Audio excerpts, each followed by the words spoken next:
As Três Idades da Vida Interior, tomo 1, primeira parte, páginas 66, 67, 68 e 69.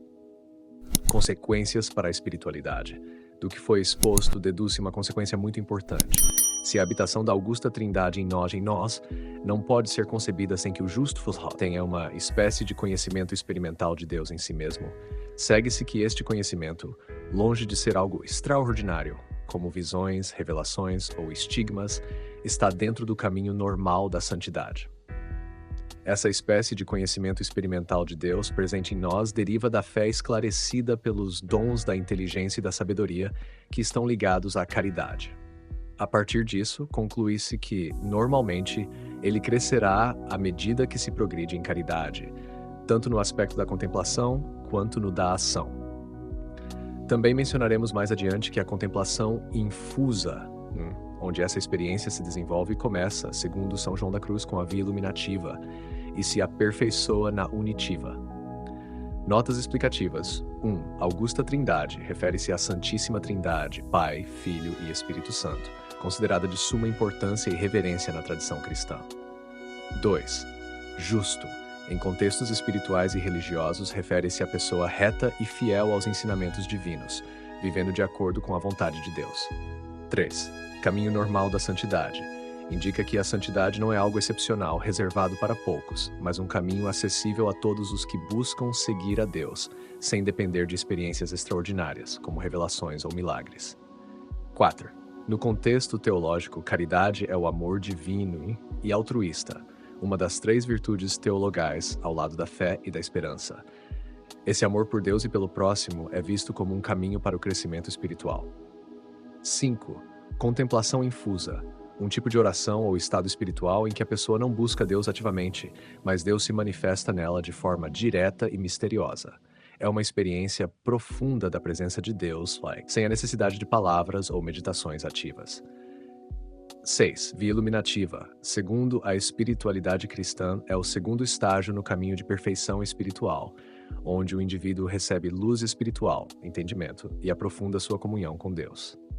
7. Via unitiva, o terceiro e último estágio do caminho espiritual em que a pessoa alcança a união completa com Deus.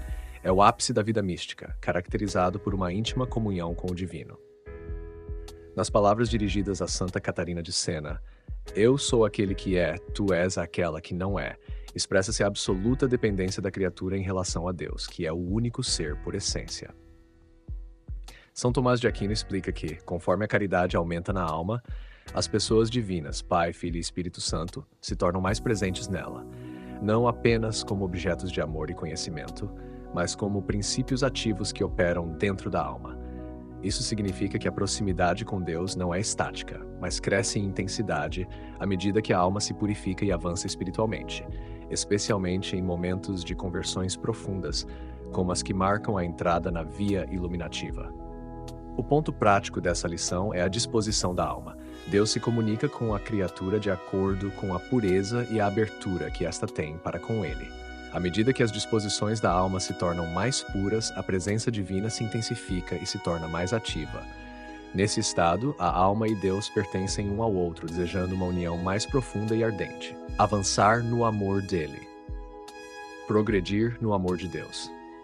Esta doutrina das missões invisíveis das pessoas divinas para conosco é um dos mais poderosos motivos de avanço espiritual, escreve o Pierre Chardon, porque mantém a alma em constante aspiração ao seu progresso e sempre vigilante para realizar incessantes atos de fortaleza e fervor em todas as virtudes, com o objetivo de que, ao progredir na graça, esse novo avanço atraia Deus novamente para ela em uma união mais íntima, pura e vigorosa. Quais são nossos deveres para com nosso divino hóspede? Ele mesmo nos diz: "Filho meu, dá-me o teu coração." Provérbios 20, 26. "Estou à tua porta e bato. Se alguém ouvir a minha voz e abrir a porta, entrarei em sua casa, cearei com ele e ele comigo." Apocalipse 3, 20. A alma do justo é como um céu ainda escuro, pois a Santíssima Trindade está nela e um dia será vista com clareza. Nossos deveres para com esse hóspede divino podem ser resumidos da seguinte forma: pensar frequentemente nele e lembrar-se: Deus mora em mim. Consagrar a ele o dia e cada hora, dizendo: em nome do Pai, do Filho e do Espírito Santo. Lembrar-se de que o hóspede interior é para nós fonte de luz, consolo e fortaleza. Orar a Ele com as palavras do Senhor. Ore ao teu Pai que está no secreto de tua alma, Ele atenderá aos teus pedidos. Mateus 6,6. Adorá-lo dizendo: a minha alma magnifica o Senhor. Crer nele, confiar nele e amá-lo com um amor cada vez mais puro, generoso e ardente. 1. Missões invisíveis. Refere-se ao conceito de que Deus, embora não visível, está constantemente agindo na vida espiritual do fiel. 2. Chardon, provavelmente um autor ou teólogo que escreveu sobre a vida espiritual e a relação com Deus. 3. A Santíssima Trindade, o conceito cristão de um Deus em 3 pessoas, Pesfimei, Pai, Filho e Espírito Santo. Provérbios 23:26, referência bíblica que pede o coração para Deus. 5. Apocalipse 3:20, referência bíblica sobre a entrada de Jesus na vida do crente. 6. Mateus 6:6, referência bíblica sobre a oração em segredo. 7. Magnificat, o cântico de Maria, expressando a louvação a Deus, conforme encontrado em Lucas 1:46-55. Amar a Deus e imitar sua bondade. Amar a Deus imitando sobretudo sua bondade, conforme as palavras do Senhor. Sede perfeitos, como é perfeito o Pai Celestial. Mateus 5:1000. E que todos sejam um, assim como tu, Pai, em mim e eu em ti. João 17:21. Tudo isso nos inclina a pensar, e veremos cada vez mais claramente, que a vida mística, caracterizada pela experiência imediata do conhecimento de Deus em nós, longe de ser algo extraordinário, é a única verdadeiramente normal. Apenas os santos, que a vivem sem exceção, estão plenamente no estado em que devem estar. Antes de encontrar essa união íntima com Deus presente em nós, somos, de certa forma, como almas meio adormecidas. O despertar espiritual ainda não ocorreu. E de um mistério tão consolador quanto a habitação da augusta Trindade em nós, só temos um conhecimento superficial e teórico, apesar de ser uma vida que transborda e se oferece a todos. Antes de entrarmos na intimidade da união com Deus, ainda não damos a Ele toda a adoração e amor devidos, nem consideramos o único necessário como a coisa principal que precisamos. Da mesma forma, ainda não temos uma consciência real e profunda do dom que recebemos na Eucaristia e compreendemos apenas superficialmente o que é o corpo místico de nosso Senhor. O Espírito Santo é a alma desse corpo místico, cuja cabeça é Jesus Cristo. Assim como em nosso corpo, a alma está inteira em todo ele e em cada uma de suas partes, e exerce suas funções superiores na cabeça. O Espírito Santo está inteiro em todo o corpo místico, presente em cada um dos justos, e exerce suas funções mais elevadas na alma santa do Salvador e, por ela, em nós. O princípio vital que realiza a unidade do corpo místico é muito mais unificador. Notas explicativas. 1. Vida mística. Refere-se à experiência direta e profunda do conhecimento de Deus, que é considerada a forma plena de vida espiritual. 2. Santos. Aqueles que viveram uma vida de santidade e estão em plena união com Deus. 3. Habitação da Trindade. A crença de que Deus, em sua Trindade, Pai, Filho e Espírito Santo, reside na alma dos fiéis. 4. Eucaristia, o sacramento da comunhão, onde o corpo e sangue de Cristo são recebidos. 5. Corpo místico de Cristo. A Igreja, entendida como o corpo espiritual de Cristo, com Jesus como a cabeça e os fiéis como membros. 6. Espírito Santo, a terceira pessoa da Trindade, que dá vida e anima o corpo místico de Cristo. O princípio vital da unidade do corpo místico. O princípio vital que realiza a unidade do corpo místico é muito mais unificador do que a alma que une o nosso corpo, mais do que o espírito de uma família ou de uma nação. Este princípio é o Espírito Santo santificador, fonte de todas as graças, manancial de águas vivas que brotam continuamente. O rio de graças que procede do Espírito Santo ascende incessantemente em direção a Deus na forma de adoração, súplica, méritos e sacrifícios. É a elevação em direção a Deus, prelúdio da vida celestial. Essas são as realidades sobrenaturais nas quais devemos nos impregnar cada vez mais. Somente na vida mística a alma é verdadeiramente iluminada e somente nela compreende-se o dom de Deus com a consciência viva, profunda e radiante necessária para responder plenamente ao amor com o qual Deus nos exalta. Notas explicativas. 1. Corpo místico. Refere-se à Igreja como o corpo espiritual de Cristo, com Cristo como a cabeça e os fiéis como membros. 2. Espírito Santo santificador. A terceira pessoa da Trindade, que é a fonte de todas as graças e que age para santificar e unir os fiéis. 3. Águas vivas, símbolo das graças e da vida divina que flui do Espírito Santo. 4. Vida mística, a experiência espiritual profunda e direta com Deus, que ilumina a alma e a prepara para a vida eterna. Influência de Cristo Redentor sobre o seu corpo místico. A augusta Trindade, que habita em todas as almas justas, é, como já foi dito, a fonte incriada de nossa vida interior.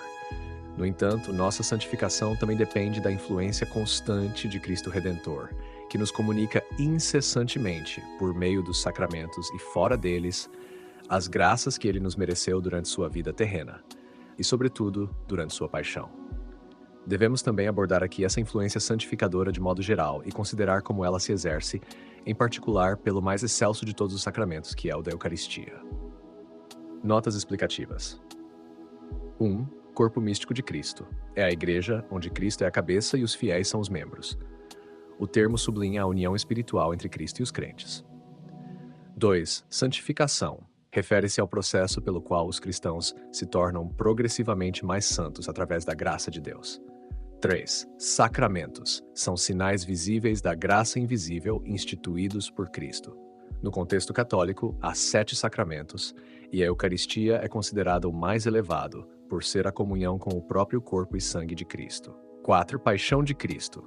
Refere-se aos sofrimentos de Cristo antes e durante sua crucificação, sendo um momento central na teologia cristã, pois é por meio desse sacrifício que a redenção da humanidade foi conquistada.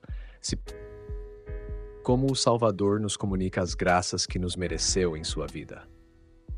Ele nos comunica essas graças como um instrumento vivo, perpetuamente unido à divindade, fonte de todas as graças. Todos nós recebemos da sua plenitude, diz São João, João 1,16. O próprio Jesus nos explicou isso de maneira simbólica muito clara, João 15:1-7. Eu sou a videira e vocês são os ramos. Assim como o ramo não pode dar frutos se não estiver ligado à videira, assim também vocês não podem dar frutos se não permanecerem em mim. Aquele que permanece em mim e eu nele, esse dá muito fruto. Mas sem mim, vocês não podem fazer nada. Se vocês permanecerem em mim e as minhas palavras permanecerem em vocês, peçam o que quiserem e tudo será concedido. E em outro lugar ele disse, busquem primeiro o reino de Deus e todas as outras coisas serão acrescentadas. Mateus 6. Isso significa, se vocês pedirem acima de tudo para me compreenderem melhor com um conhecimento vivo, íntimo e profundo, aquele que o Espírito Santo concede, e para me amarem com um amor mais puro e mais ardente, seu pedido será atendido. Quem ousaria dizer que Jesus não está falando aqui da oração, com a qual seus membros pedem a contemplação infusa dos mistérios da salvação? A glória de meu Pai, diz Jesus, é que vocês deem muito fruto e sejam meus discípulos.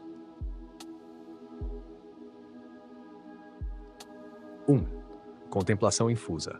Refere-se a uma forma de oração mística em que a alma, iluminada pela graça de Deus, é levada a uma profunda compreensão dos mistérios divinos, sem necessidade de esforço intelectual ou imaginação ativa. 2.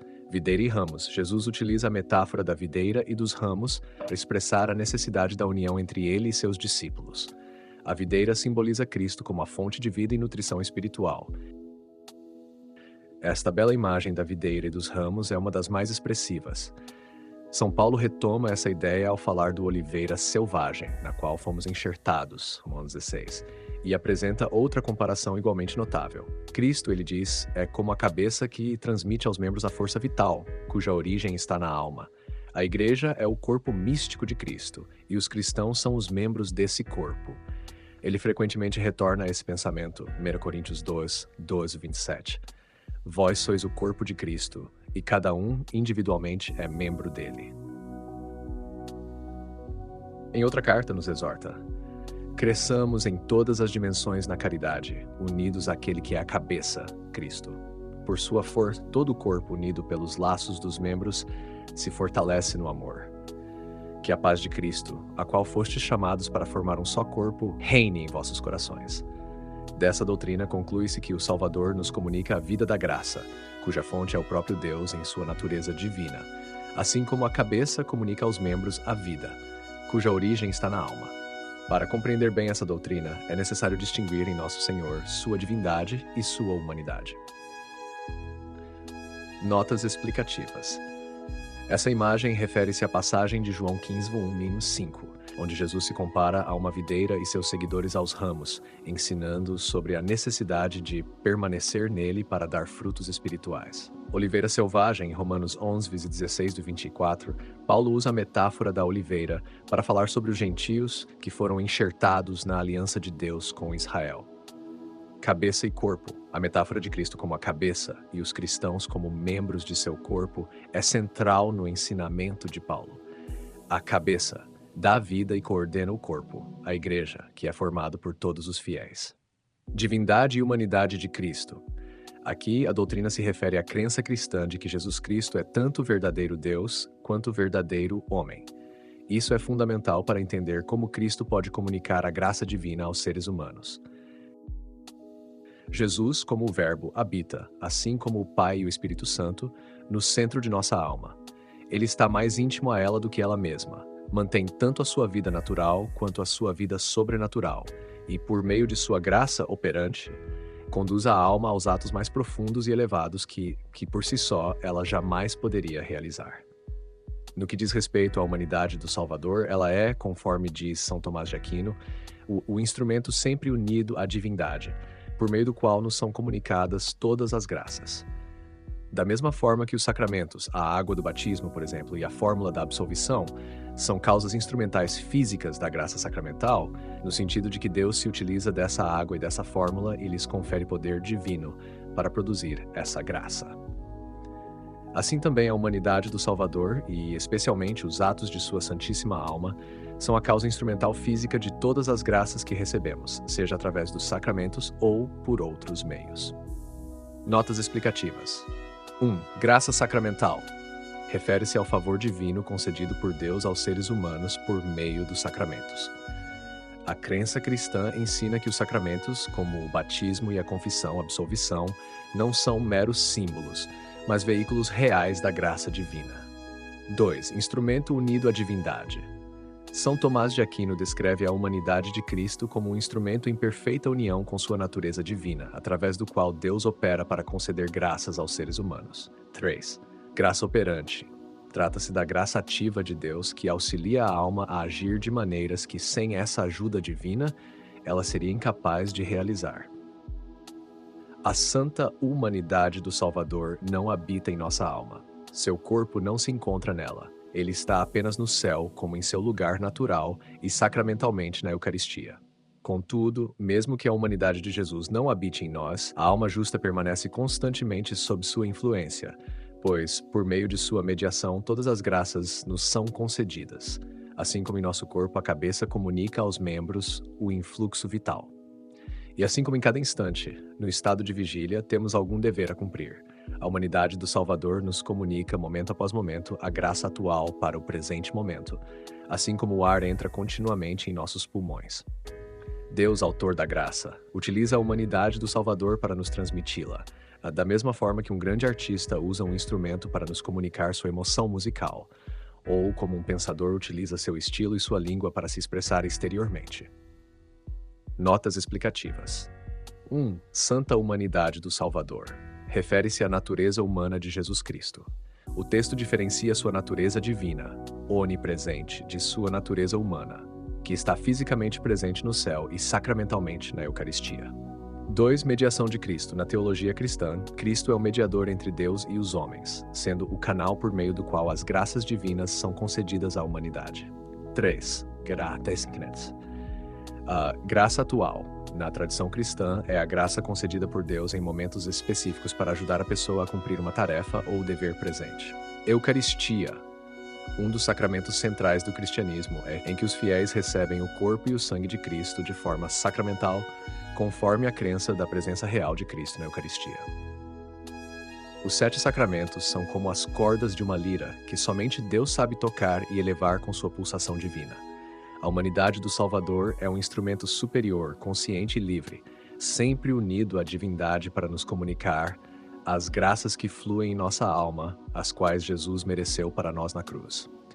É assim que nos chegam, atualmente do Salvador, todas as iluminações para a inteligência, todas as graças de inclinação, de consolo ou de fortaleza, percebidas ou não, para cada um de nossos meritórios, em que ele exerce uma influência permanente muito mais profunda do que aquela que a melhor das mães exerce sobre seu filho ao ensiná-lo a rezar. Essa atividade do Salvador comunica fora dos sacramentos aos infiéis que não lhe resistem a luz da fé e aos pecadores a graça da contrição, que os convida a se aproximarem do sacramento da penitência. Mas é através da Eucaristia que ele exerce essa influência de forma mais plena, pois a Eucaristia é o mais perfeito dos sacramentos, já que contém não apenas a graça, mas o próprio autor da graça, sendo além disso um sacrifício de valor infinito. Vamos insistir neste ponto, já que estamos falando das fontes da vida interior. Notas explicativas. 7 sacramentos. São os ritos sagrados instituídos pela Igreja Católica, que incluem batismo, confirmação, Eucaristia, penitência, unção dos enfermos, ordem e matrimônio. Cada sacramento é visto como um canal de graça divina.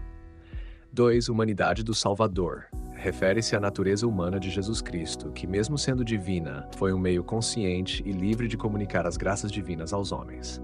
3. Graça da atrição. A atrition, ou atrição, é o arrependimento imperfeito por ter cometido pecados, motivado pelo medo das consequências, ao contrário da contrição, que é o arrependimento motivado pelo amor a Deus. 4. Eucaristia, considerado o sacramento mais importante, onde, segundo a crença católica, ocorre a presença real de Cristo sob as espécies de pão e vinho. A Eucaristia é também vista como um sacrifício, relembrando o sacrifício de Cristo na cruz. 5. Sacrifício de infinito valor. Refere-se ao conceito de que a Eucaristia perpetua o sacrifício de Cristo na cruz, que tem um valor eterno e ilimitado para a redenção da humanidade.